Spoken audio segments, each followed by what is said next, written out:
Ladies and gentlemen, my name is SuddenlyNinja, and it is time for a new indie adventure, this time with a little bit of a twist. Now, the game we'll be playing is Hand of Fate. If you don't know this game, you can go over to the episode of Indie Beginning where I featured it to get a short explanation of what this game is all about. Otherwise, it's pretty easy to pick up as we go along. Now, the twist in this indie adventure is that I want to try to complete the game in multiple episodes, basically making this a playthrough or a let's play. Now, I don't usually do that because I think that that style of content doesn't really fit the channel and its goals, but at the same time I do want to improve on my live commentating skills, as they are a bit shit, as some people would say, and the best way to improve on that is to actually live commentate stuff, and this game surely seems worthy of giving that a shot. Again, if you don't know what Hand of Fate is, go watch my episode of Indie Beginning on it. A brief explanation is that basically you play a card game against this dude who is the dungeon master, and he has a deck of cards with which he creates a random dungeon filled with enemies and things like traps and shops and extra armor and weapons and everything you can get. And the point is to get to the end of the dungeon, defeat the boss that features in the dungeon, and get a bunch of extra cards from him with which you can then build your own deck and continue on to the next dungeon. There's this kind of suitcase full of bosses. There's 12 of them, and at the end you get an extra card that gives you basically a couple of bonuses for when you start your next tier. As you can see, I've already defeated 3 of the bosses, and we're up at the 4th boss, which is Jack of Plague, but I think to make this a complete playthrough, we're just going to have to defeat all of the bosses. So I think we're just going to start with the Jack of Dust dungeon. We're going to select the Jack of Dust here. Do we need to go into the deck builder?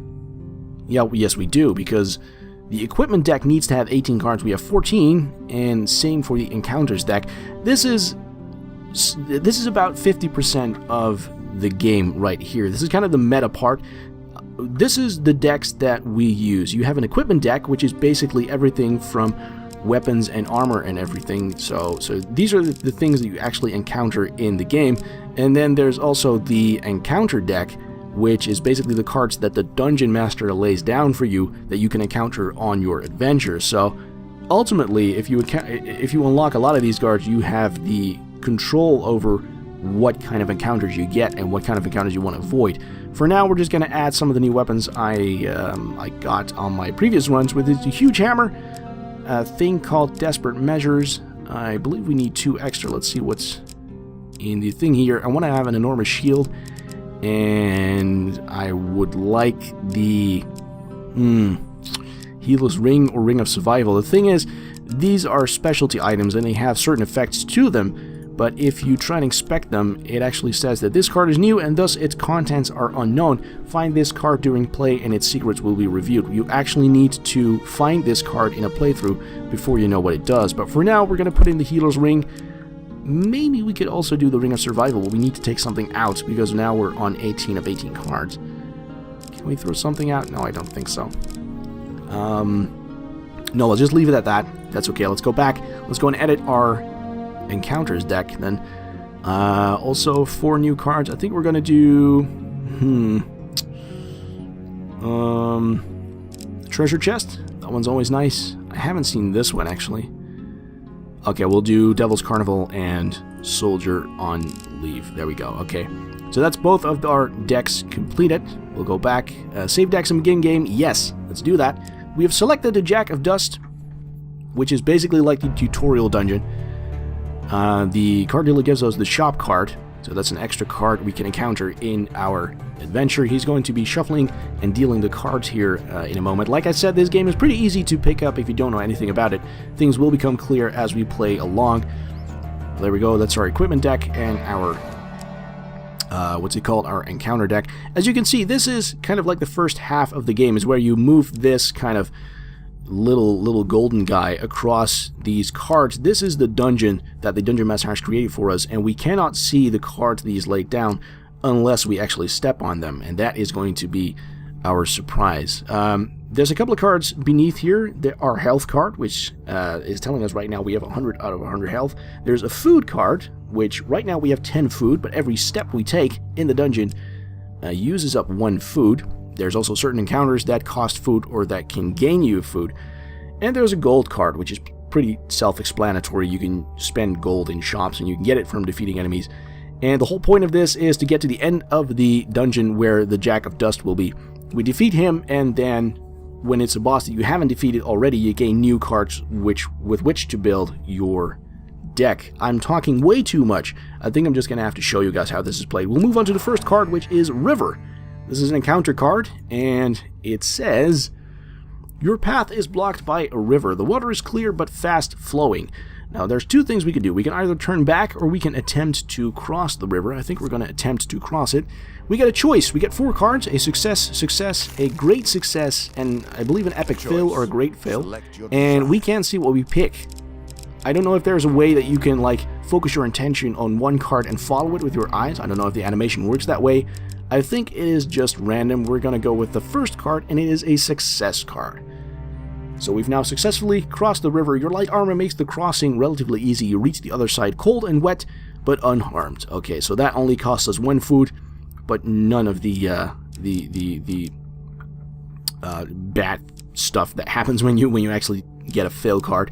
Now there's 2 choices. We can go up or we can go to the right. I think the card to the next level of the dungeon is either that one or that one. I think we're just going to go to the side here, and it's the Maiden. I believe you encounter this card always, at least once in your adventure. I am Marith of the Forest Folk. My people have long held the mortals of this realm. What boon would you seek? Now you can ask for a longer life, which basically ups your total health count. You can ask for supplies, which gets you more food. You can ask for gold, which of course gets you gold. And you can ask to be blessed, which gives you a random blessing that helps you out in the combat part. I'm going to go with food because it's kind of scarce. Sure you're grateful for that. In this first dungeon. So the dealer now draws us 2 gain cards. The first one gains us 10 food, and the other one gains us 3 food, which we're sitting nicely on 21 food right now, which is good. Now, one of these cards is the stair card, and once you get the stair card, there we go, the stairs, I'm sorry, we get the option to go up to the next level. I actually want to do that because I don't think this card is worth spending 2 food on, so we're going to go to the next level of the dungeon. You embark on the next leg of your adventure. The dealer is going to reshuffle the cards. It's the same basic layout every time, but it's different cards, just trust me. The first card we encounter is a helpful priest, which says, you meet a wandering priest who greets you in a friendly manner. Now we can have 2 choices. We can decline to help him, or we can give him half our food, and he probably gives us some sort of blessing. We're sitting nicely on 19 food. I think we can afford to spend some food.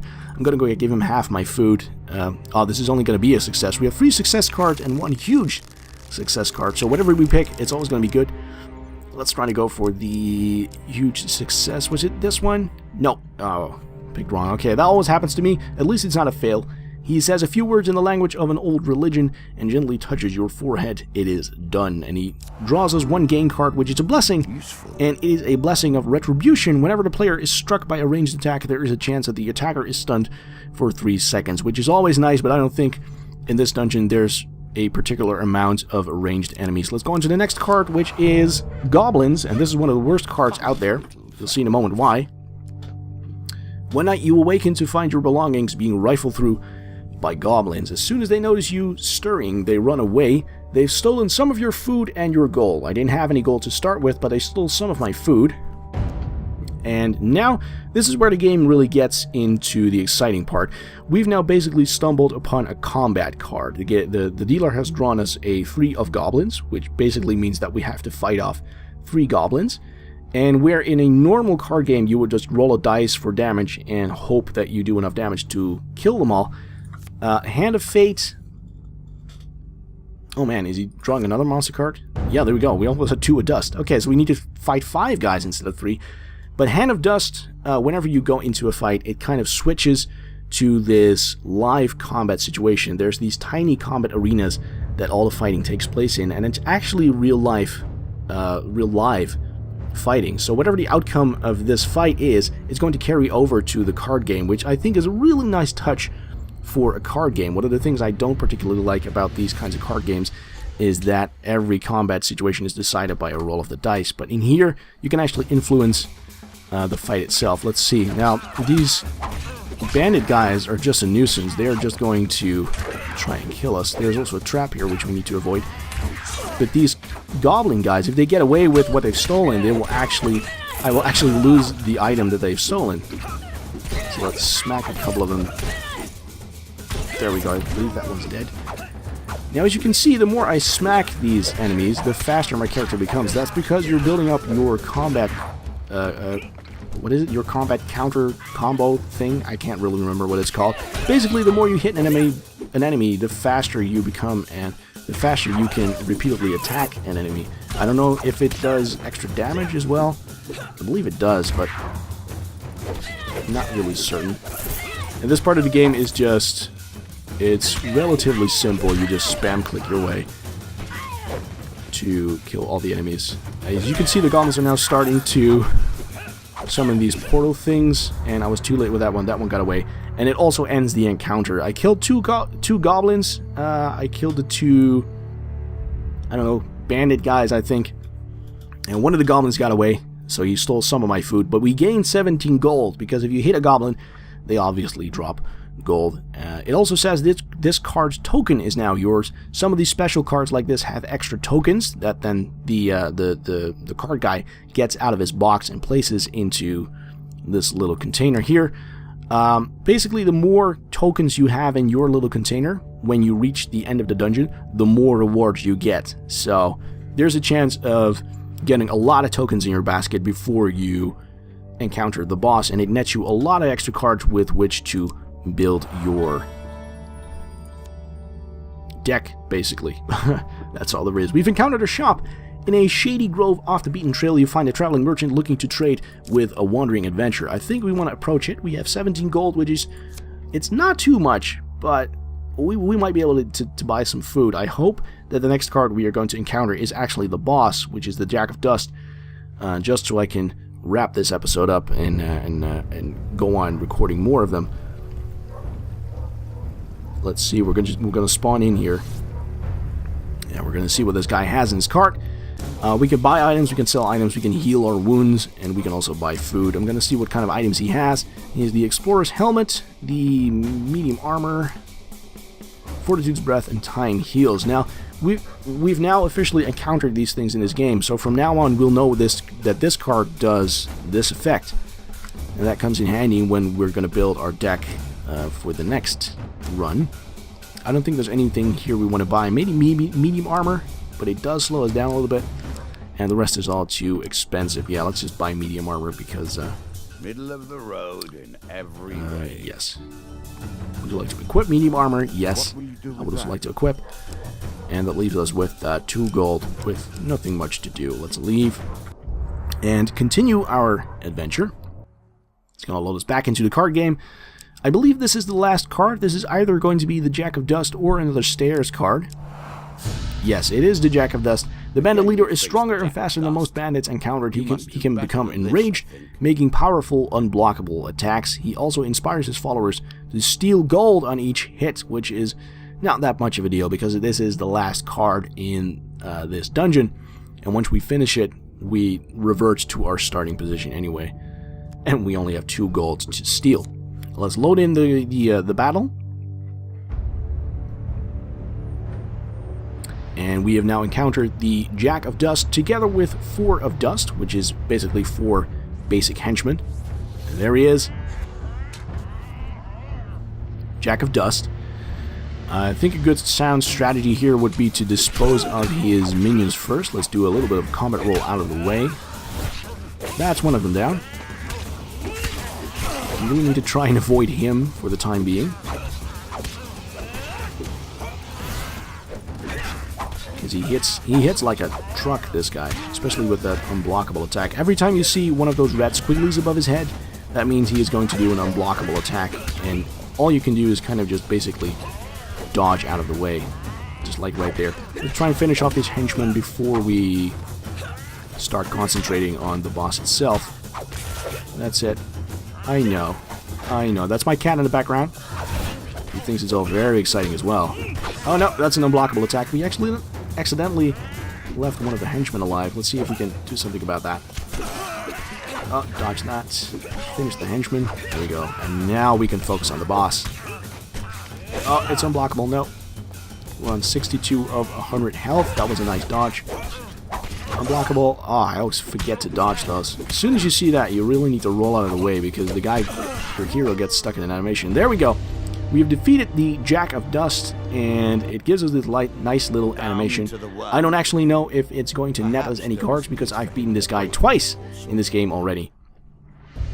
But we'll see what happens. No, we've actually defeated him already, and it's giving us the Goblet, which I already had, which is basically a buff to the second tier of enemies, which we'll get to in a couple of episodes. So I'll explain that when we get there. But that basically concludes our first run. This was kind of like the tutorial Shall we deal again? for Hand of Fate. I don't know. I kind of like playing this, and I kind of like how it is structured. I think we can do a couple of episodes and see how far we get with defeating all the bosses that are in that little suitcase. And just see if we can complete them all in maybe 9 or 10 episodes. If you like this, just let me know. It's a completely new thing for me to do. I usually don't do live commentaries on my channel, but like I said in the beginning, I want to improve my live commentating skills, and what better way to improve a skill is than to actually apply it. However, if there is something I can improve on, do let me know in the comments below, because I am really trying to improve, and I can use all the help I can get from you guys. For now, thank you very much for joining me. I hope you'll join me in the next episode as well, and I hope you have a great week all. Bye-bye.